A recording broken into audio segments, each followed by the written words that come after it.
come on over here. Hey, you've been picked out of the pack, boy. You're about to have a new home. Max! Sarah? Hi. Gosh, how are you? Great. I haven't seen you in ages. You look different. So what, you're on your way to work too? I am. New World Imports, first day. Wow, New World, that's impressive. You've heard of them? Absolutely. Right. So what division are you going to be working in? Customer service. Oh, really? Yeah, I asked for it. I mean, I figure it's got to be the best way to find out what people out there really want, you know? Yeah, makes sense. Yeah.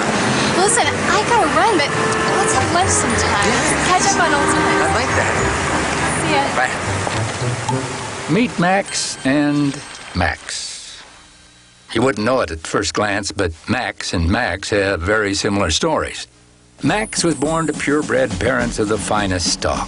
The kennel, where he was raised, had an impeccable reputation for preparing puppies to move on to an owner who would then train them to become solid, reliable hunting dogs.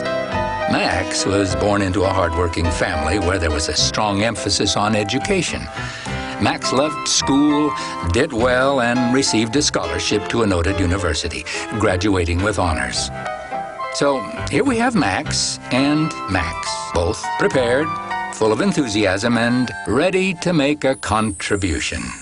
Max couldn't wait to meet his new master. He imagined himself on a crisp autumn morning, moving slowly through the tall grass. Suddenly, he locks onto the scent of a game bird. The voice of his master rings out in praise. Good boy, Max. What a dog. Likewise, Max could just see himself after several fulfilling months on the job enter his workstation one day to the applause of his fellow workers. There, placed on the keyboard of his computer, is a plaque recognizing him as Customer Service Rep of the Year. Such were the dreams of Max and Max, dreams of service and meaningful contribution. Enter into our story Mr. Harold. Mr. Harold is the manager of the customer service department at New World Imports. He's also the new owner of a hunting dog. When Mr. Harold picked up Max, it was a happy occasion.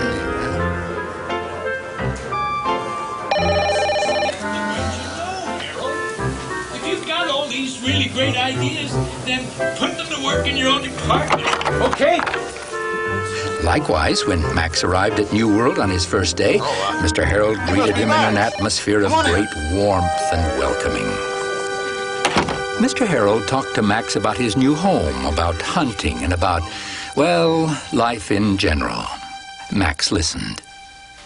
In his office, Mr. Harold told Max about the company's goal to put the customer first. Service, he said, as he showed him a nice custom version of the department mission statement hanging on his wall. And Max listened. Time went by. You ready to work on our basic skills this morning, boy? Max learned quickly. Sit, stay, lie down, front. All these were performed without hesitation. More than anything else, I want you to learn to stay on the lawn. Got that? I didn't buy you to go running and jumping in the water any old time you want. That's for me to decide. Then why did you buy me? He thought.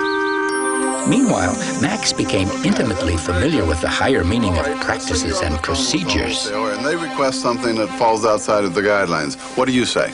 I say, I'm sorry, ma'am, or sir, but company policy doesn't allow me to do that.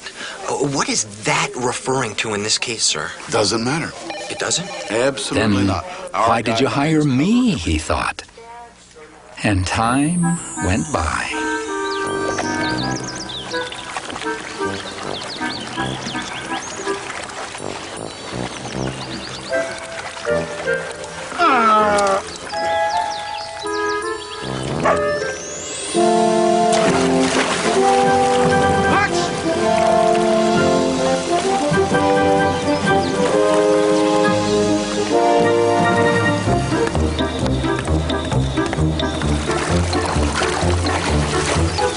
I told you not to leave the lawn. Now, what are you doing down here?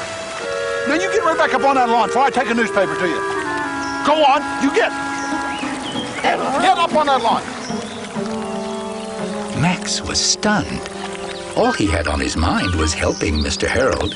He had all this breeding, all this built-in know-how to put to use. The hat falling in the water was the perfect opportunity to be of service. So why is he so upset? He wondered.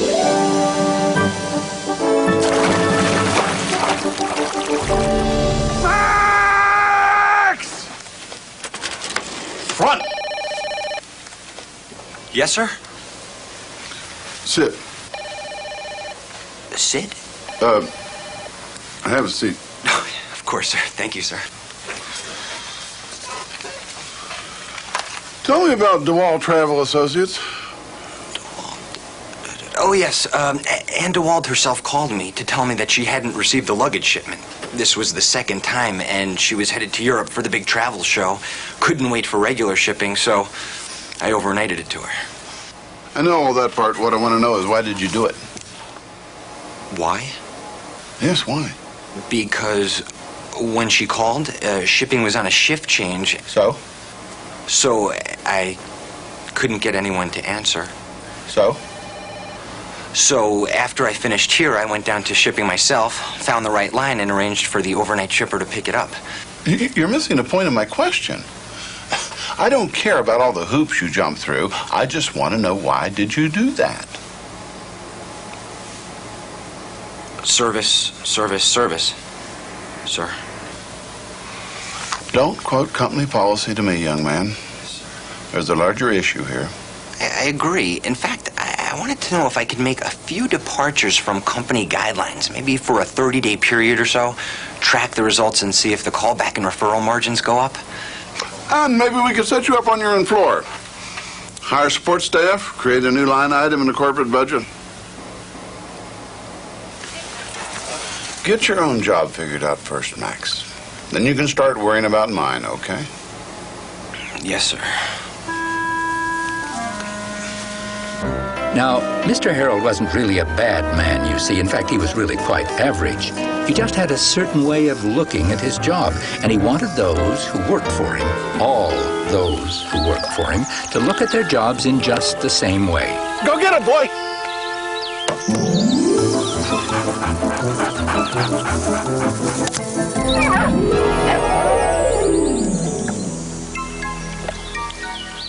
Discipline, boy. Discipline. And so, Most as important time went quality of by, great hunting Max dogs. learned exactly You gotta what learn Mr. it. Harold wanted, Even if it's and the he did hard it. way. Likewise, Max put his all into following what seemed to be the real New World guidelines of customer service. And as time went by, he came to know exactly what Mr. Harold wanted, You bought and the he voltage gave it adapters to to him. allow your research team to use their laptops when they're out of the country. Is that right? But you have to understand, it is our policy not to refund or replace after 30 days. I'd be happy to refer you to our customer service supervisor. What will he tell you? I suspect he'll tell you the very same thing, sir. Very well then, sir. We thank you and we appreciate your business. Not that we'll ever get any more. What was that? I'm sure we'll see more and more. The days passed by. Things were going smoothly, just like Mr. Harold liked them to go. But then, one day... It's a big day, boy. You're going out in the fields. You're going to learn from the pros. So, you're going to get a chance to finally show what you can do. Oh, it's a challenge, I admit. But like we always say around here, challenge is just an opportunity we didn't ask for. So I want you to go out there and remember everything you've learned. Everything I've taught you. There are old customers out there we haven't heard from in a long time. Old friends. And you're going to go out and retrieve them for me. You're finally going to get to do what you've been trained to do. So, get out the elbow grease, strap yourself in, and go get it. The oration was meant to be motivating, no question, even inspiring. The best of intentions were attached to every word. Howdy, boys. How y'all today? I'll go get my gun and I'll be right out, okay? Max, come on, get in the truck. Max was truly excited to go out to the fields and flush out game, but he wouldn't leave the lawn.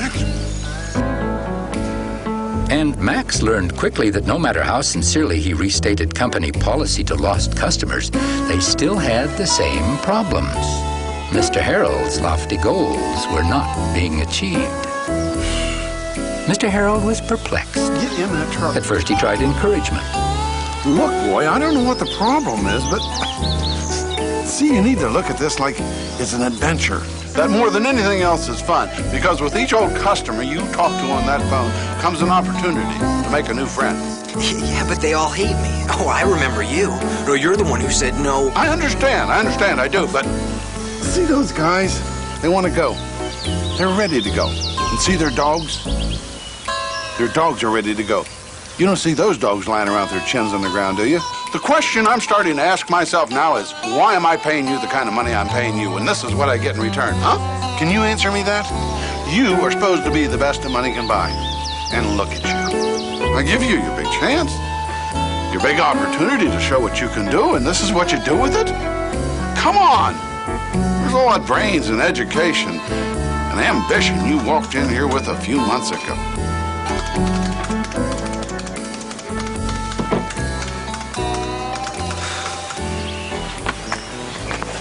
So here we have Max, wondering why Mr. Harold was so angry with him when he finally learned to stay on the grass, no matter what.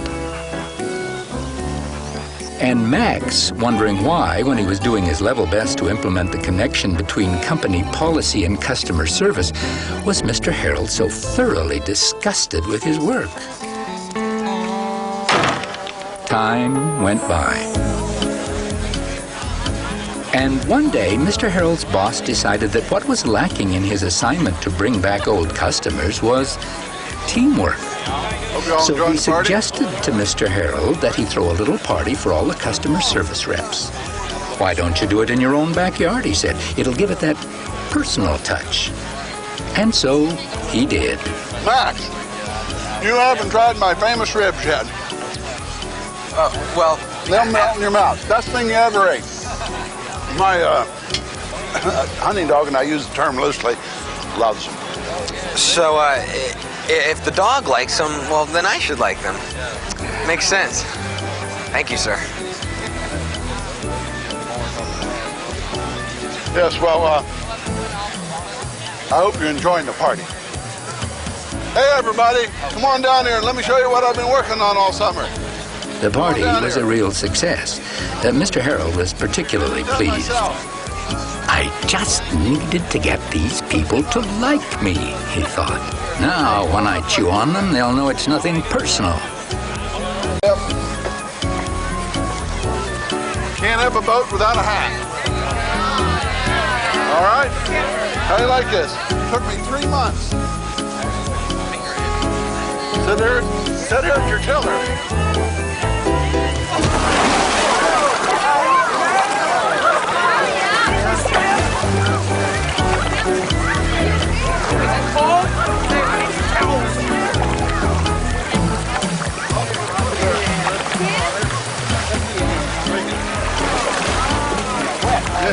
You all going to the party. Just go on to the party. I'll go change. Yeah, I'm fine. You all just go on. I'll go change. And I'll be all right.